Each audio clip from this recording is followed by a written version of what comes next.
Vor putea oamenii să transfere bani fără a mai fi nevoie de un intermediar?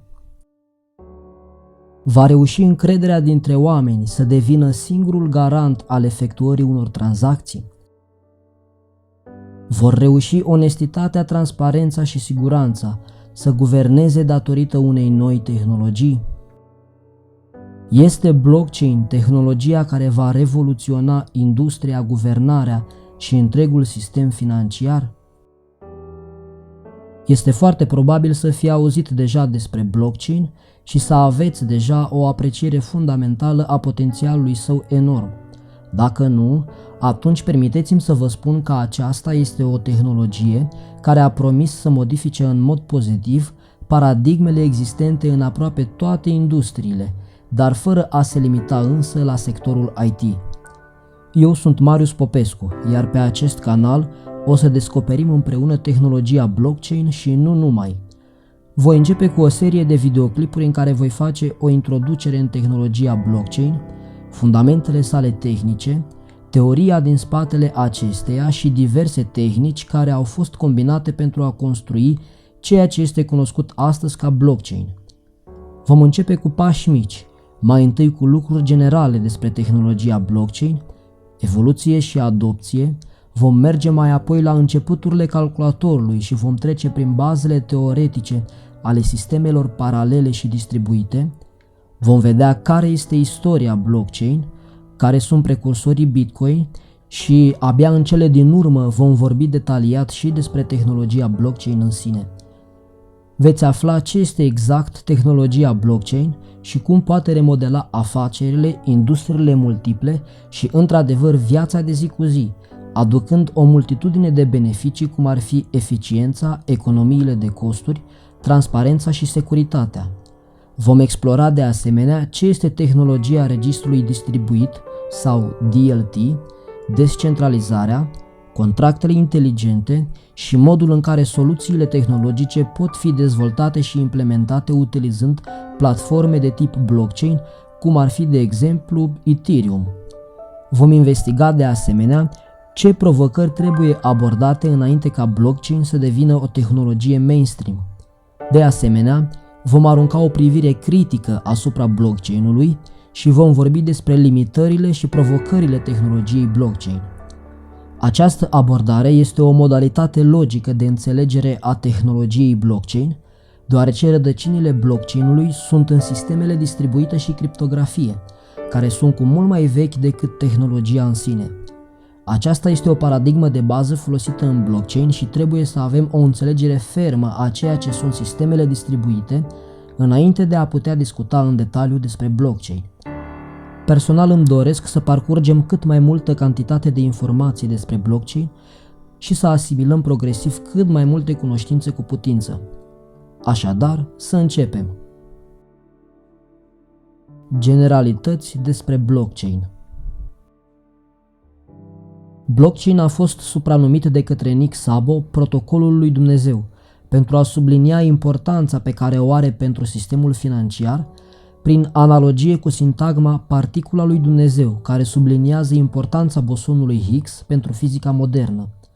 Despre blockchain s-a mai spus că este internetul valorii sau internetul banilor, deoarece, așa cum există un internet al informației, avem și un internet al valorii sau al banilor. Tot despre blockchain s-a mai spus că este un registru al tuturor lucrurilor, pentru că acest internet al tuturor lucrurilor avea nevoie și de un registru al tuturor lucrurilor. La fel, blockchain este considerat marele lanț al încrederii în lucruri. Astăzi avem cu toții acces la informație în feluri fără precedent. Cu toate acestea, acum ne este limpede că puterile concentrate din domeniul afacerilor și din guvern și-au subordonat arhitectura democratică originală a internetului după propria lor voință. Instituții uriașe dețin și controlează colecții de date valoroase și gigantice și pe zi ce trece din ce în ce mai mari. Această nouă aristocrație profită de avantajele sale de membru al grupului pentru a exploata cea mai extraordinară tehnologie inventată vreodată, cu scopul de a acumula averi spectaculoase și de a-și consolida puterea și influența asupra economiilor și societăților. De aceea, blockchain își propune să întoarcă armele tehnologiei în avantajul utilizatorului, să facă utilizatorii stăpânii propriilor identități și propriilor date personale, nu în avantajul instituțiilor. Totodată, promite că ne vom putea proteja viața privată și putem exploata financiar propriile informații. Toate acestea pentru faptul că nu va mai exista un intermediar care să profite de toate aceste informații. Cum ar fi să îți poți transforma în bani propriul flux de date și să dezvălui doar ce trebuie atunci când îți exerciți un anumit drept? Sau cum ar fi să poți ceda dreptul de folosire al acestor date pentru anumite obiective unor entități specifice pentru perioade determinate de timp? Guvernele care momentan îngrădesc și exploatează internetul în interesul lor pentru a rămâne la putere nu vor mai putea spiona cetățenii, nu vor mai putea controla opinia publică, nu își vor mai putea promova interesele înguste, nu vor mai putea șubrezi drepturile și libertățile, nu vor mai putea să mobilizeze cetățenii în jurul propriilor obiective. Cu ajutorul tehnologiei blockchain ne putem asigura că cei care creează vor fi plătiți pentru proprietatea lor intelectuală.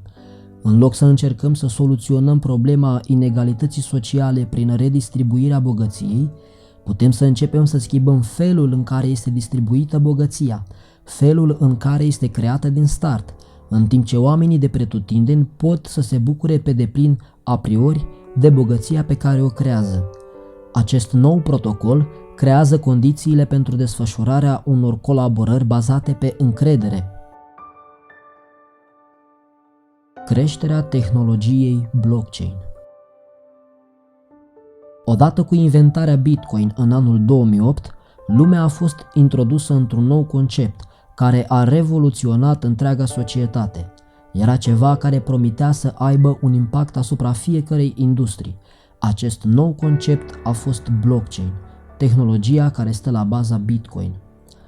Unii descriu blockchain ca pe o revoluție, în timp ce o altă școală de gândire crede că va fi mai evolutiv și va dura mulți ani până când orice beneficii practice ale blockchain să se realizeze.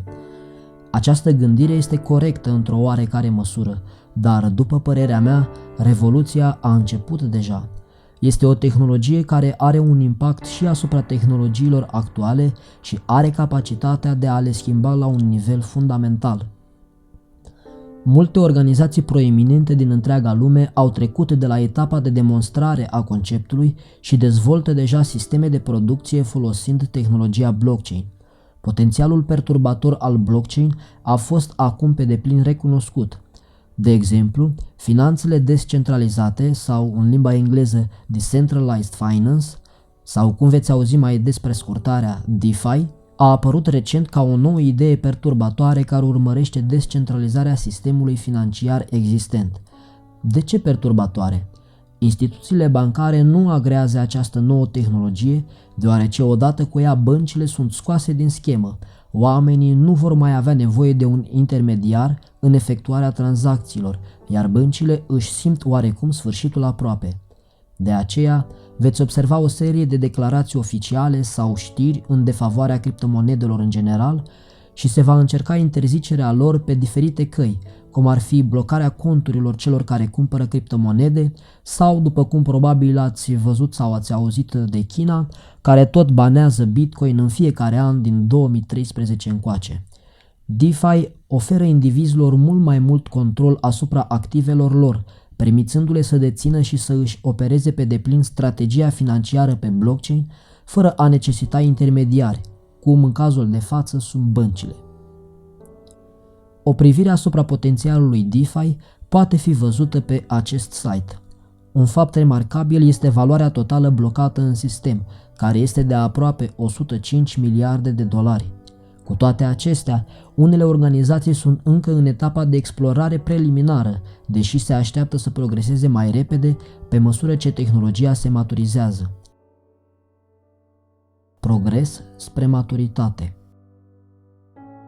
Dacă ne uităm la ultimii câțiva ani, observăm că în anul 2013 au început să apară câteva idei care sugerau că blockchain ar putea avea potențial de aplicare în alte domenii decât criptomonedele. În acea perioadă, utilizarea principală a blockchain a fost spațiul criptomonedei, cum ar fi Bitcoin și Litecoin, și multe monede noi au apărut în acea perioadă. Și de criptomonedă sunt convins că ați auzit. Criptomoneda poate fi definită ca o monedă digitală care este securizată prin criptografie. Graficul acesta prezintă o schiță cu spectrul larg al progresului anual și al tendințelor de adoptare a tehnologiei blockchain. Anii afișați pe axa X indică intervalul de timp în care se încadrează o anumită fază a tehnologiei blockchain. Fiecare fază are un nume care reprezintă stadiul în care tehnologia s-a aflat, începând cu perioada ideilor și a gândurilor în anul 2013, până în cele din urmă, maturitate și progresul ulterior, așteptate în anul 2025. Axa Y arată nivelul de activitate, implicarea și adoptarea tehnologiei blockchain. Graficul arată că, până în aproximativ 2025, tehnologia blockchain este de așteptat să devină matură și să aibă un număr mare de utilizatori. Acest grafic mai arată faptul că în anul 2013 au apărut idei cu privire la alte utilizări ale tehnologiei blockchain în afară de criptomonede. Apoi, în anul 2014, au început unele cercetări și experimente care au condus la dovezi de concept, cercetări ulterioare și proiecte de testare la scară largă între anii 2015 și 2017. În anul 2018 am văzut implementări în lumea reală. Deja multe proiecte sunt în derulare și se pregătesc să înlocuiască sistemele existente. Se așteaptă ca să fie efectuate mai multe cercetări cu un interes din ce în ce mai mare față de reglementarea și standardizarea tehnologiei blockchain. Progresul în tehnologia blockchain aproape că se simte ca boom-ul .com pe internet de la sfârșitul anilor 1990. În următorii câțiva ani, cercetările în scalabilitatea blockchain-urilor, în care blockchain-urile vor putea gestiona un număr mare de tranzacții similare rețelelor financiare tradiționale, este de așteptat să devină mai mature. De asemenea, vom vedea o utilizare mai mare a blockchain-ului la nivel de producție, abordând probleme precum confidențialitatea, identitatea descentralizată și unele progrese către decentralized web sau descentralizarea internetului. Rețineți că astfel de soluții există deja, dar nu sunt încă utilizate. Este de așteptat ca, la începutul acestui deceniu, cercetările în astfel de domenii se continue odată cu adoptarea și maturizarea ulterioară a tehnologiei blockchain. În cele din urmă, în anul 2025 este de așteptat ca tehnologia să fie suficient de matură pentru a putea fi utilizată zilnic de către oameni mai puțin cunoscători de tehnologie. De exemplu, rețelele blockchain pot fi utilizate la fel de ușor și natural precum consumatorii care folosesc acum internetul. Se preconizează că cercetările ulterioare vor continua chiar și dincolo de acest punct. Vă rugăm să rețineți că termenele furnizate în grafic nu sunt stricte și pot varia, deoarece este destul de dificil de prezis când exact tehnologia blockchain va deveni matură. Acest grafic se bazează pe progresele înregistrate în ultimii ani și pe climatul actual de cercetare, interes și entuziasm cu privire la această tehnologie, care poate fi extrapolată pentru a prezice că blockchain va progresa pentru a deveni o tehnologie matură până în anul 2025. Creșterea interesului. Interesul pentru tehnologia blockchain a crescut destul de semnificativ în ultimii ani. Odată respins pur și simplu din punct de vedere al criptomonedei sau ca ceva care pur și simplu nu a fost considerat demn de urmat, blockchain este acum cercetat de cele mai mari companii și organizații din întreaga lume. Milioane de dolari sunt cheltuiți pentru adoptarea și experimentarea acestei tehnologii. Acest lucru este evident din acțiunile recente întreprinse de Uniunea Europeană, unde au anunțat planuri de a crește finanțarea pentru cercetarea blockchain. De asemenea, interesul pentru blockchain în mediul academic este uluitor, iar multe instituții de învățământ, inclusiv universități prestigioase din întreaga lume, desfășoară cercetări și dezvoltare în tehnologia blockchain. Nu există doar cursuri educaționale oferite de multe instituții, dar și cadrele universitare efectuează cercetări de înaltă calitate și produc o serie de lucrări de cercetare perspicace pe această temă. Există de asemenea o serie de grupuri de cercetare și conferințe din întreaga lume care se concentrează în mod special pe cercetarea blockchain. Acest lucru este extrem de util pentru creșterea întregului ecosistem blockchain. O simplă căutare online a grupurilor de cercetare blockchain ar dezvălui sute, dacă nu mii, dintre aceste grupuri de cercetare. În plus, un număr mare de startup-uri oferă deja soluții bazate pe blockchain. O simplă căutare pe Google Trends dezvăluie amploarea imensă a interesului față de tehnologia blockchain din ultimii câțiva ani. În special în decembrie 2017, după cum puteți observa, nivelul de interes pentru cuvântul blockchain a fost la cele mai înalte cote de până acum. Trebuie menționat că scăderea afișată la sfârșitul graficului nu se traduce neapărat în mod direct în scăderea interesului pentru tehnologia blockchain, ci pur și simplu surprinde faptul că termenul de căutare a fost căutat de mai puține ori în comparație cu sfârșitul anului 2017 și începutul lui 2018. Acest lucru s-ar putea datora pur și simplu faptului că persoanele interesate de tehnologia blockchain au înțeles deja suficient despre blockchain pentru a nu mai justifica căutarea lui pe Google. Cu toate acestea, vedem un interes semnificativ și continuu pentru tehnologia blockchain.